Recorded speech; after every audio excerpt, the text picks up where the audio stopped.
Naarestado ang dalawang individual sa patunay kinasang drug by bus operation sa Tagum City, Davao del Norte nito lamang ika-12 ng Setyembre taong kasalukuyan.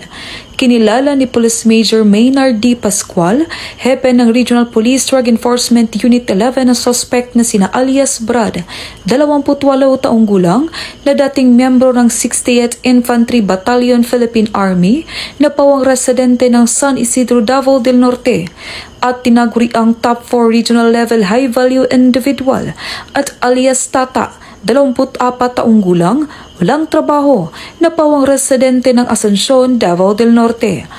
Ayon kay Police Major Pascual, narasto ang suspect sa kipagtulungan ng mga personahe ng Regional Police Drug Enforcement Unit 11, Tagum City Police Station, Regional Intelligence Division, Provincial Drug Enforcement Unit, Provincial Intelligence Unit Davao Norte Police Provincial Office, 1st Davao Norte Provincial Mobile Force Company, 1102nd Maneuver Company, at sa koordinasyon ng Philippine Drug Enforcement Agency 11. Dagdag pa ni Police Major Pascual na recover mula sa suspect ang 40 gramo ng hinalang shabu, isang keypad phone, coin purse, blue sling bag at baybas money na ginamit sa operasyon.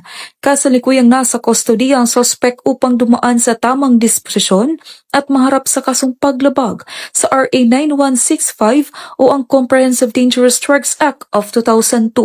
Samantala, ang laban kontra kriminalidad ay patuloy na pinapaigting ng Police Regional Office 11 sa pamumuno ni Acting Regional Director, Police Brigadier General Joseph R. Argiles, alinsunod sa kampanya ng Bagong Pilipinas na panatilihin ang kapayapaan at kayusan tungo sa pagsulong ng bansa. Mula dito sa Police Regional Office 11, ako yung PNN Correspondent Patrolwoman Queenie Babes Arindain, alagad ng batas, taga-taguyod ng Balitang Pulis.